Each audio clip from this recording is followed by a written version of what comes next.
Welcome to USA Global TV and Radio, where our mission is to provide education, entertainment, hope, and inspiration.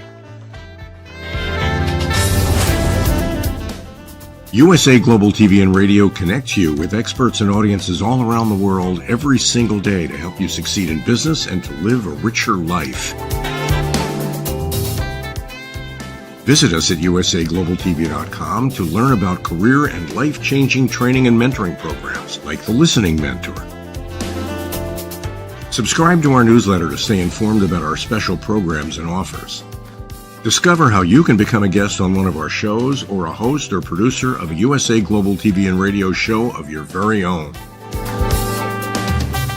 That's USA Global TV and Radio, where the doctor is always in.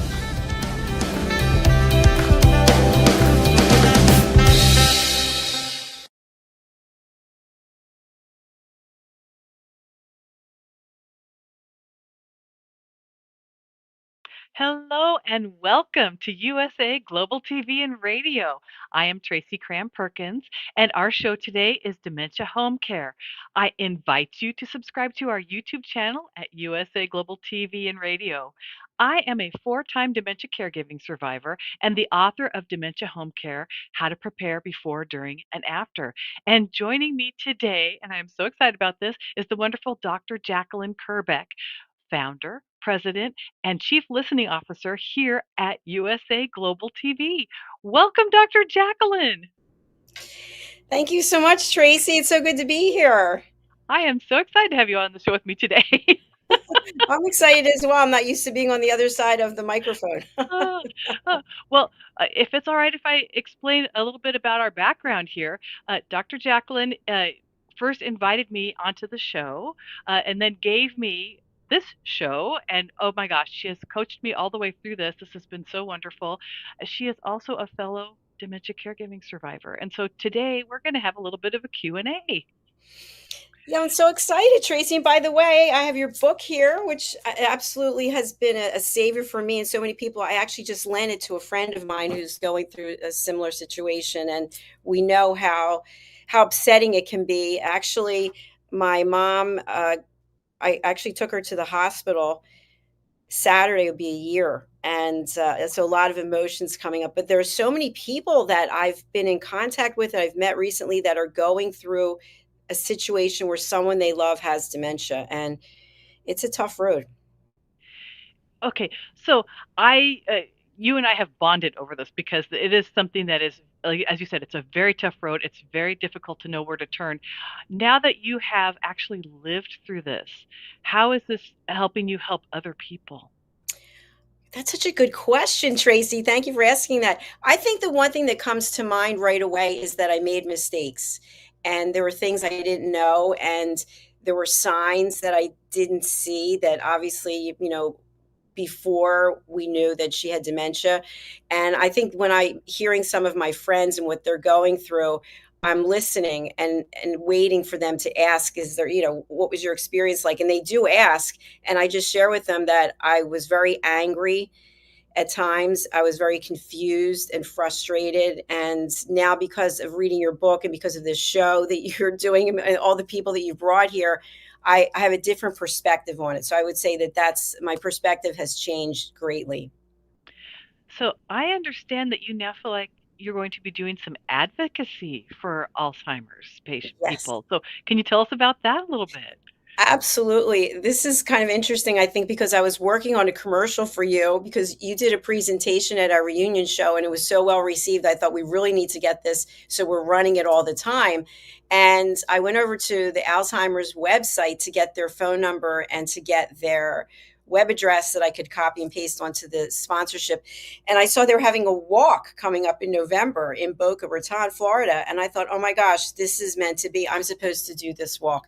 So I immediately signed up and I named the team Joyce's Journey after my mother. And then they called from the Alzheimer's Association the next day. And I'm going to be looking to do as much as I can to help out. That is so cool. I just love that. I mean, seriously, it's so amazing, the journey that you personally have gone through. I mean, who would you have ever thought that this would happen? No, not in a million years. And in the video that you have, which unfortunately we can't play right now, but you have a picture, an image of a brain, and a brain that has holes in it on one side, and dementia brain. And when I think back to how many people I've known who had memory issues, and then it seemed to get worse and worse, and we really didn't understand what was going on.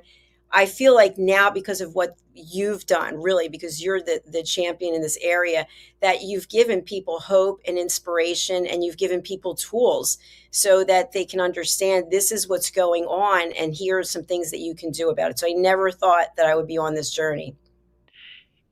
I think most people don't expect to be on the journey.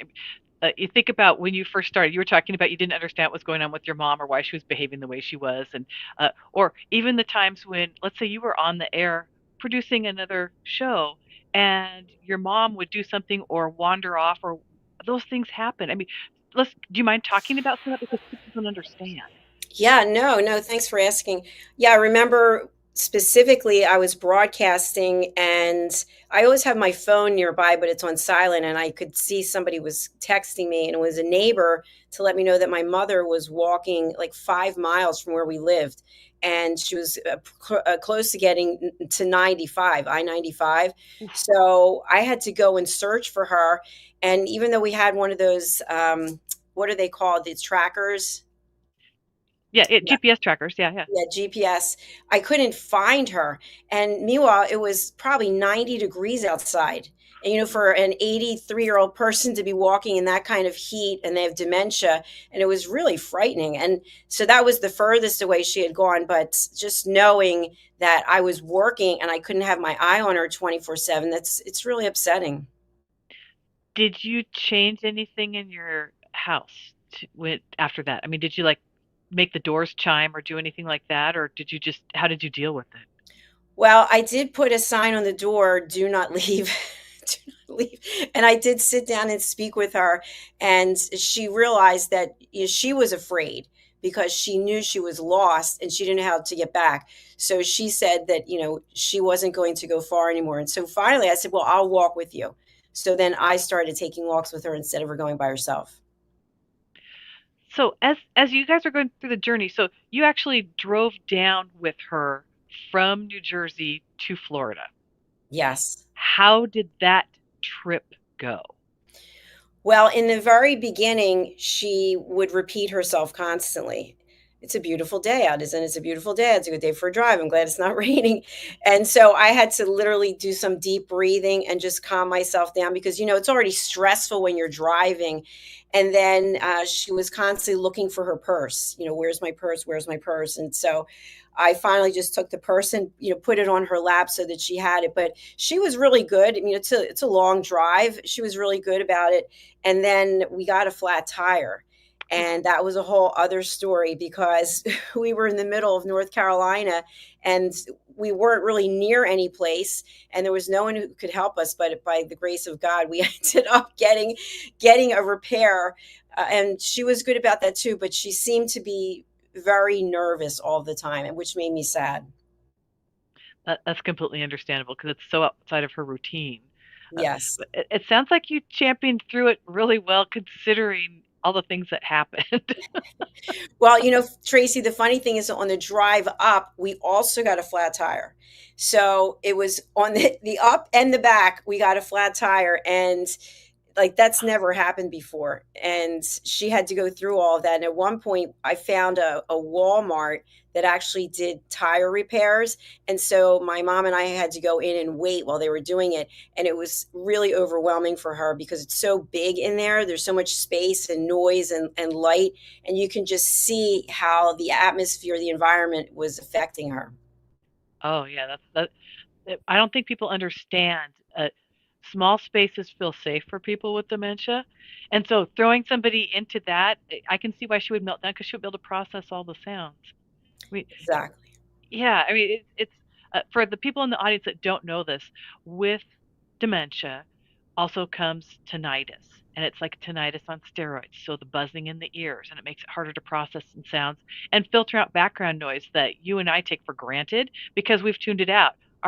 Somebody with dementia cannot filter that sound out anymore. And it may seem like they're not answering you the right way, or it may take them 5 minutes before they process it and answer the question. But it takes them a while just because they can't handle that. So you actually, the fact that you were able to take care of her and she didn't completely melt down in the Walmart is really impressive. There was so much stress on those 2 drives, I can't even tell you because I don't wanna let her out of my sight, right? Exactly. Hmm. And at the same time, I have to get the car repaired, and so it was a lot, and the fact that it happened again, I thought, "Oh my gosh, we're not doing this again," and of course, we didn't do it again. Yeah, yeah. Oh, no, no, I completely understand that because it is so much for one person to manage, and it is so stressful, and you don't have an outlet or a safety net while you're doing that. There's no backup. I Very mean, true.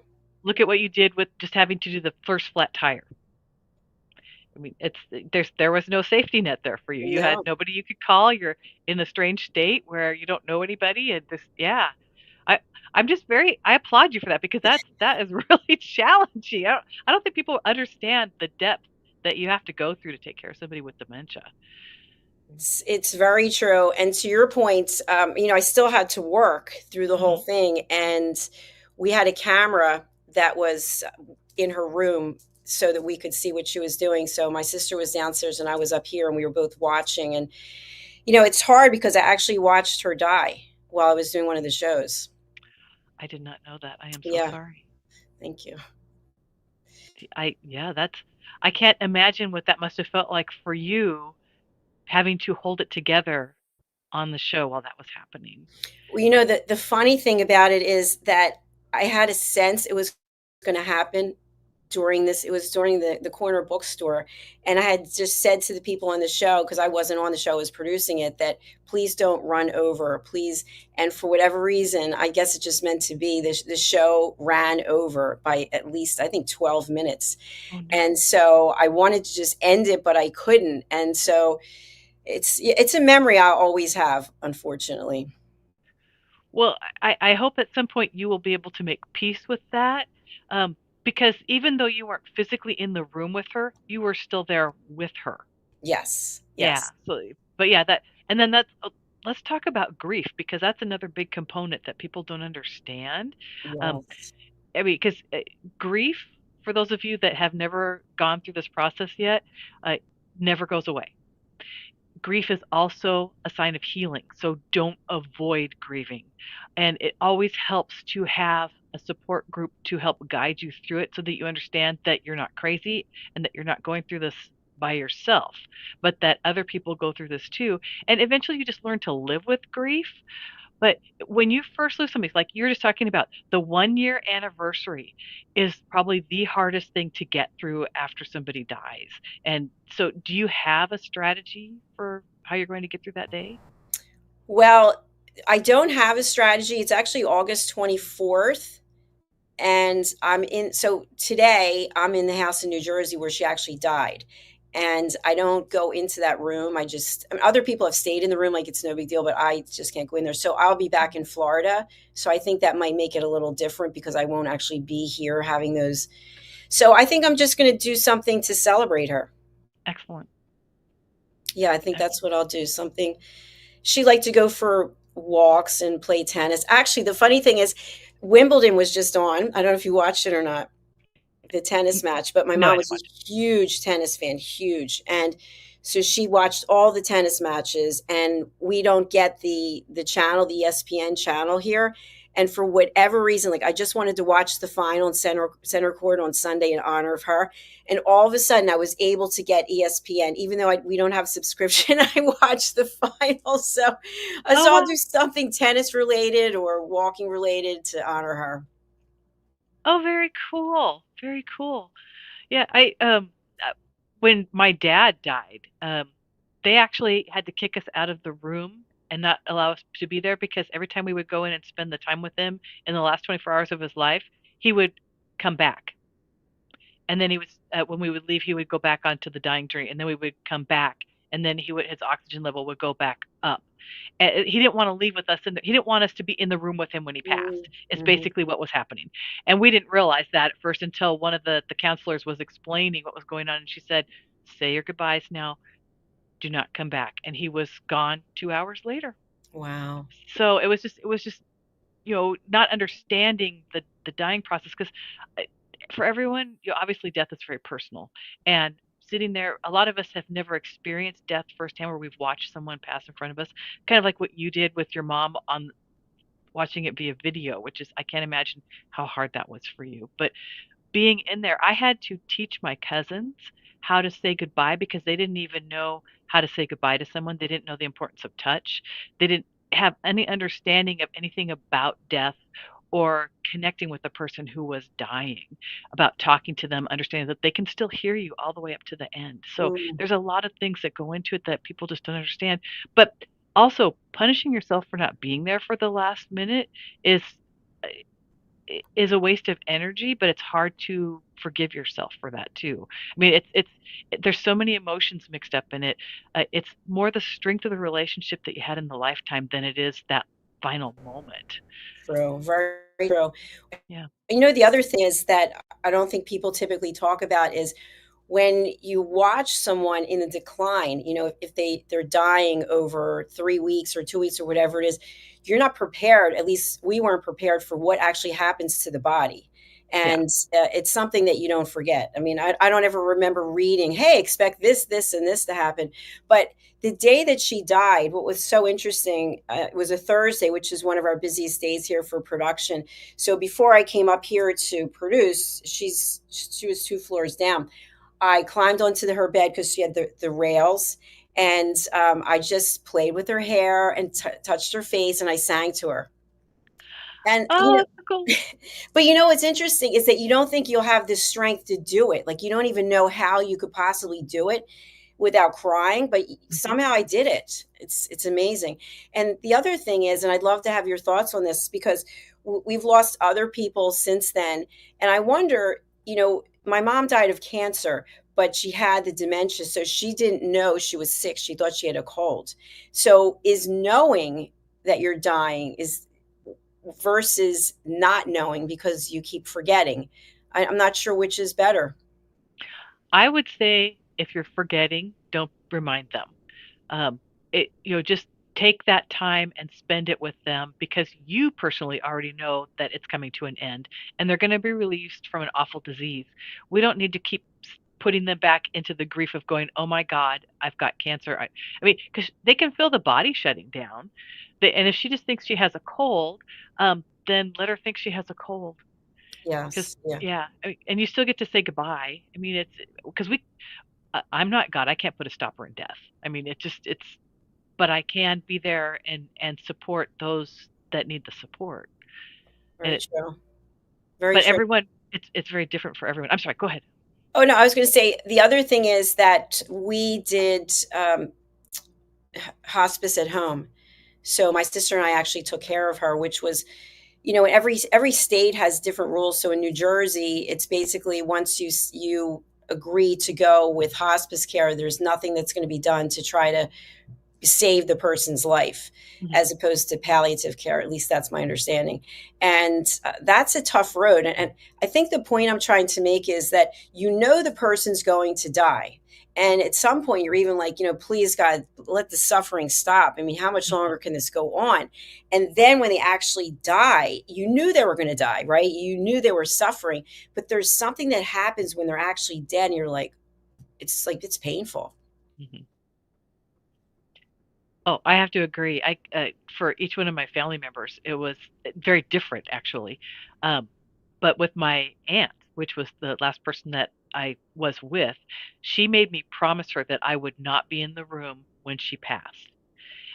So again, she's my dad's brother or sister, excuse me. And so something about that side of the family did not want us to be in the room when she actually passed. But I was there for when she was calling for help because all she could do was say, help, help, help. I would touch her hand and ask her if I could help. She goes, no, you can't help. And then it would repeat. And it Mhm. was a very interesting experience.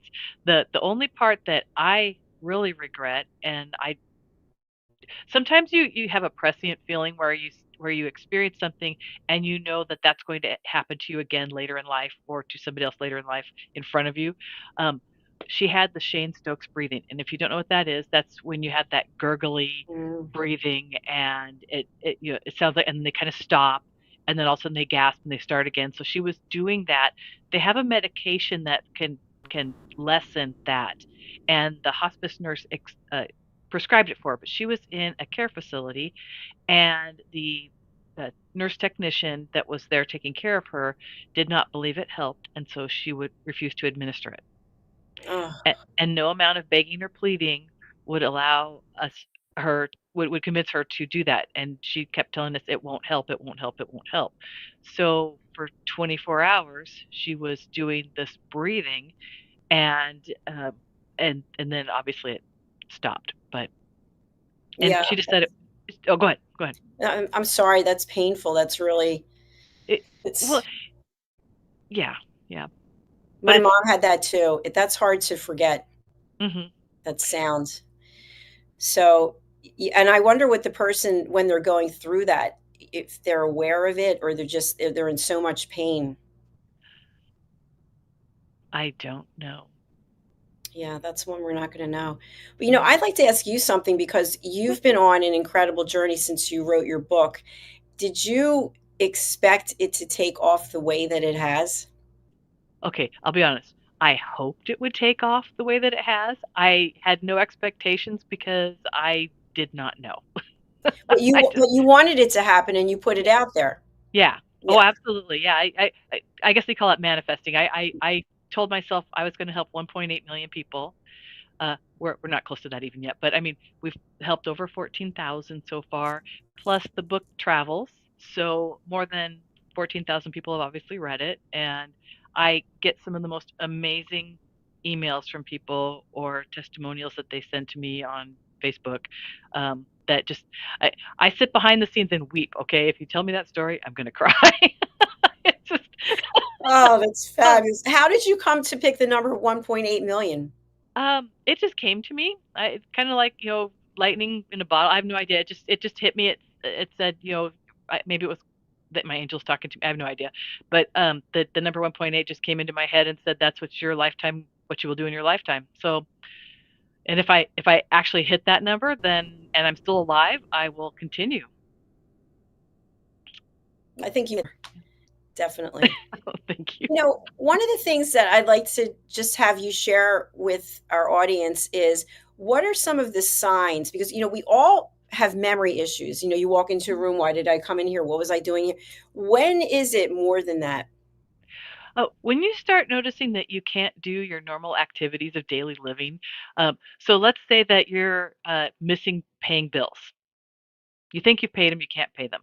Or you start getting if you were a very neat person and suddenly piles are developing everywhere and it looks like hoarding and it becomes hoarding, it's because you're feeling out of control and that's your way of handling it.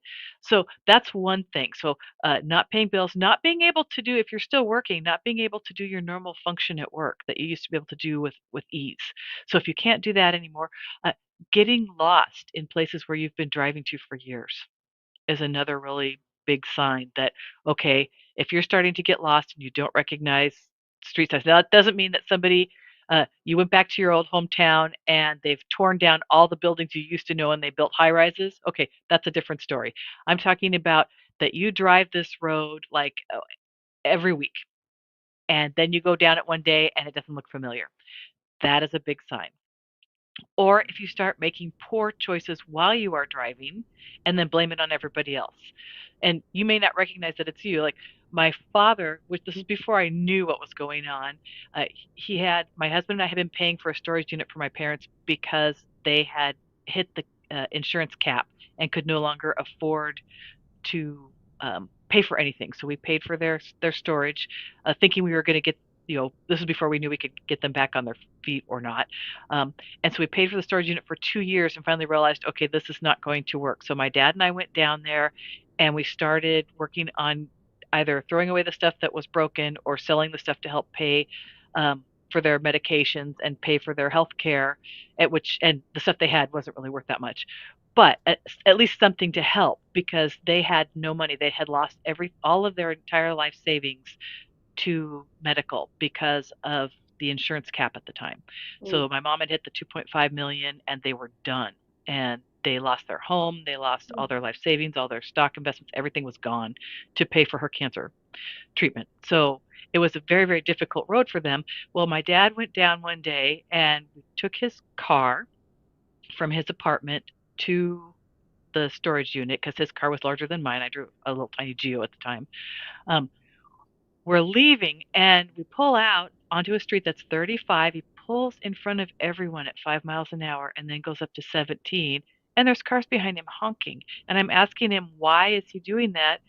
And this is before I understood covering. He goes, because I am teaching them how to behave responsibly on the road. Oh my I was like, gosh. wow, that's the best cover. Now, in retrospect, that was the best cover I ever heard. So What, what I what did is was your response? I told him, I go, well, look, there's McDonald's up there. Do you want to get a shake before we go home? And so he turned into McDonald's and let all the cars pass because I knew I wasn't going to win the argument. Right, Like, right, of just, course. and I didn't. I just thought, okay, I'll just give him something to eat. He'll be very happy, and then we'll go. And we took a different road home. Everybody was very appreciative of that. I'm sure, but I didn't. I did not understand that part. And the after my mom died, he was living on his own. And again, people cover. It's part of the disease. They just rise to the occasion or they make it. I mean, we all cover when we're embarrassed about something. So it's not unusual. But um, he got in a car accident and he sheared off his passenger side uh, rear view mirror or mirror, Mhm. excuse me, because he didn't yield appropriately in a roundabout. Ah, And so he ended up scraping off somebody's car. The woman that he hit, her car, got zero damage. Did nothing to her car because her car was an old tank. So she just let it go. And we came over to visit him, and his car was parked in front of his apartment. And I asked my dad, I'm going, what happened to your window? And then he made this story up about how somebody was careening down the road, swerved, and sheared off the thing. Okay, so I am now with him another time. We've gotten it repaired. I'm with him another time, and the same thing happens in the same roundabout with the same woman. And she told me now what the story was. And I apologized. I said, do you want me to pay for any damage? And she goes, there's no damage.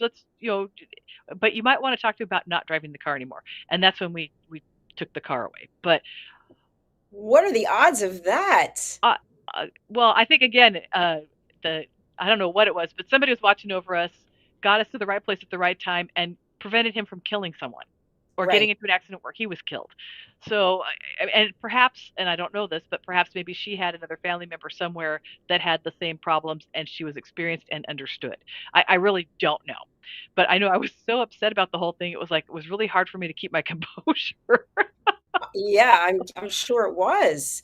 I'm glad that you brought that up about the driving because my mother also had two car accidents. She prided herself on her driving. She loved to drive, and she totaled two cars.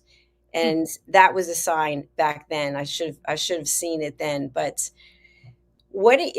taking the car keys away from someone, that's another tough call. What do you recommend for that? My first thing is well, okay, if if you're talking to a man, it's going to be different than talking to a woman. Okay, if you're talking to a man, uh, the Alzheimer's Association has a really good video series about how to approach somebody with the driving issue, and so I would look that up first, so you kind of have an idea of how to approach it. But you have to deal with their pride in this instance, and so you cannot accuse them of anything, but you can say that you notice there's an issue, or maybe you don't notice an issue. Maybe you don't say that exactly, but say that we have to talk about the time when what circumstances would you be willing to stop driving? Some people will self-select to stop driving because they recognize that they have an issue. Others will not. Then you can say the insurance company, if they've had a fender bender, you can use the insurance company because no one will be hurt by this, and say, the insurance has been canceled, you are no longer allowed to drive. And then you can also make sure that you get them down to the DMV and get them changed from an active driver's license to a state issued ID.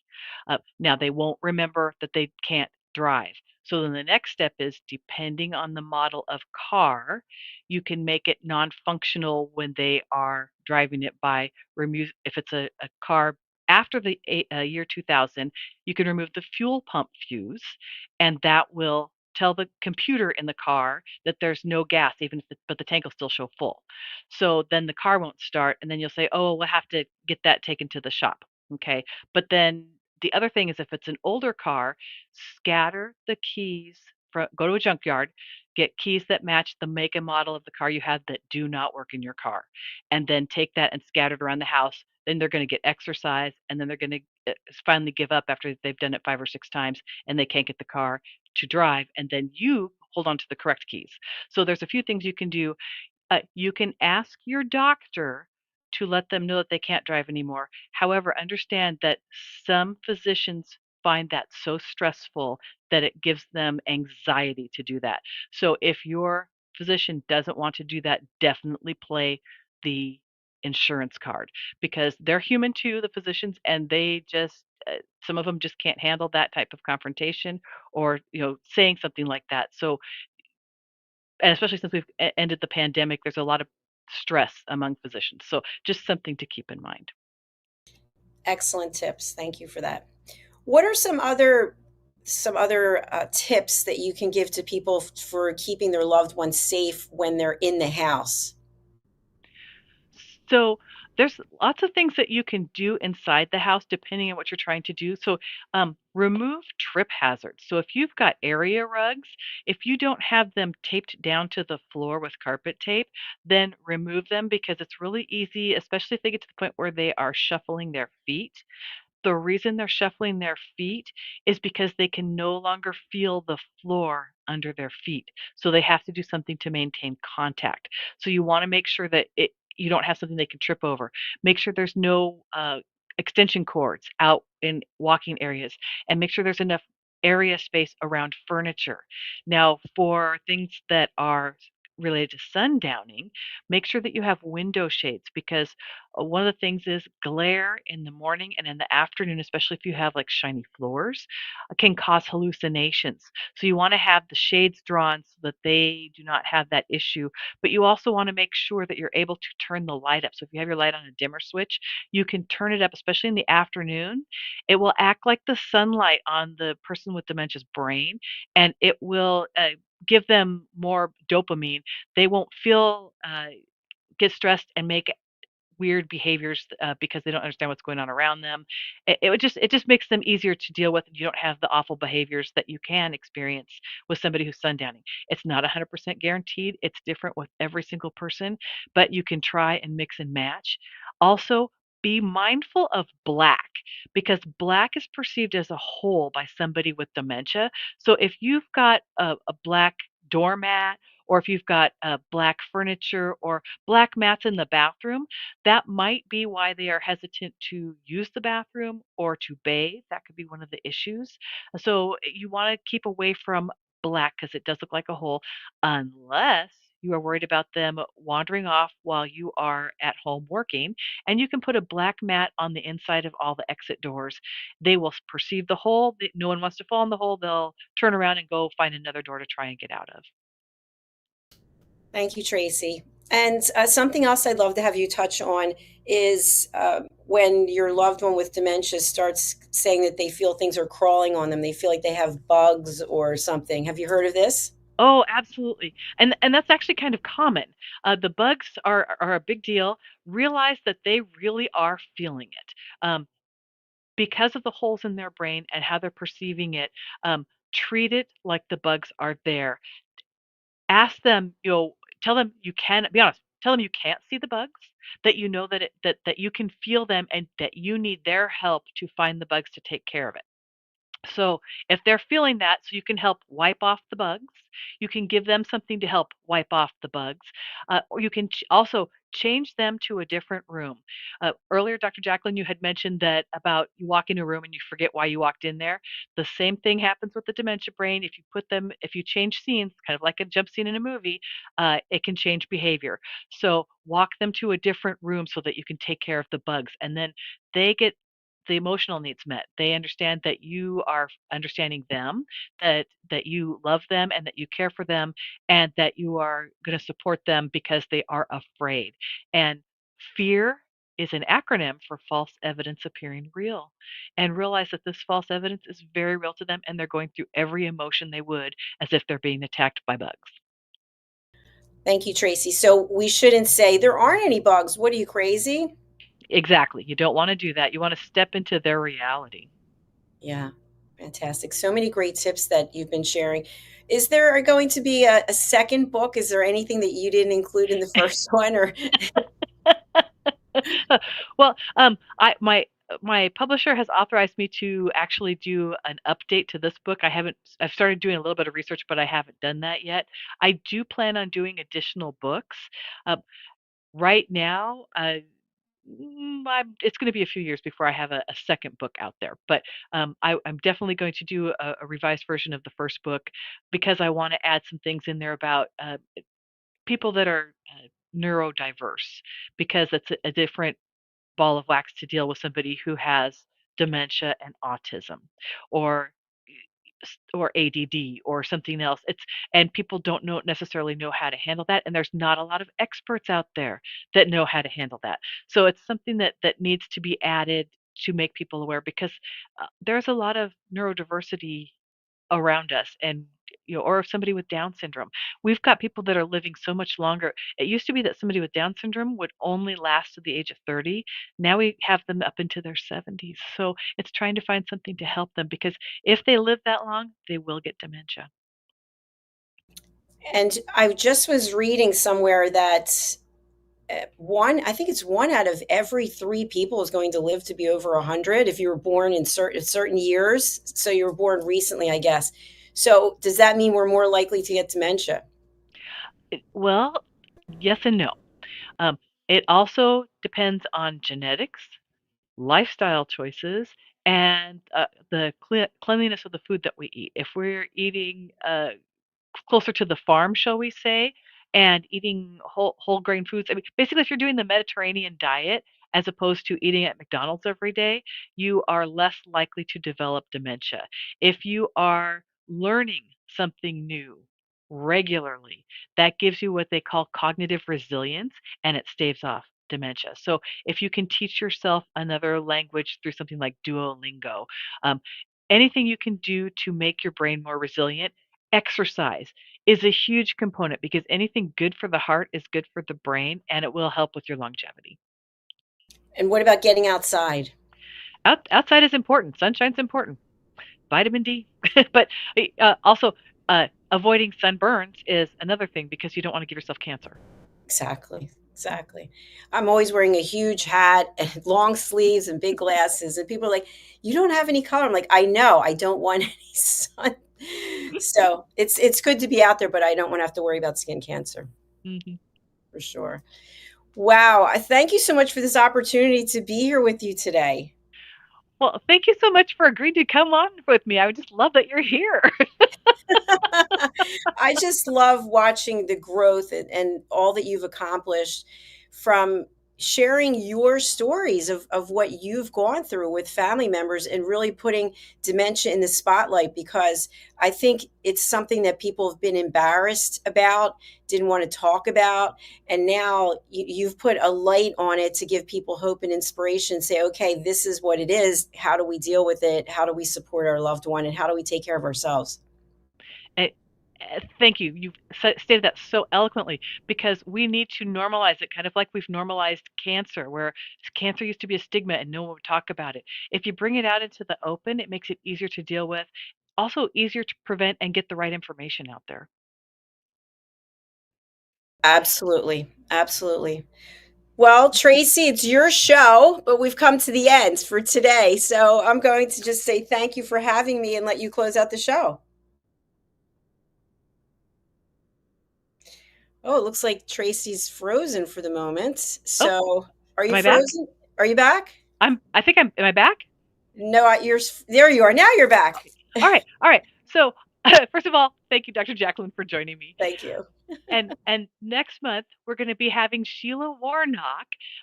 I promised you last time that she was coming. Well, she really will be coming this time. She is the co-author of Share the Care: How to Organize a Group Care or a Group to Care for Someone Who is Seriously Ill, which is published by Simon and Schuster. Anyway, we will see her next month back here on USA Global TV. In the meantime, you can go over to our YouTube channel at USA Global TV and Radio and look for Dementia Home Care Playlist, where you will find all of our past episodes. Thank you to the wonderful Dr. JACALYN for all of her work today in front of the scenes and behind the scenes for making this possible. See you next time.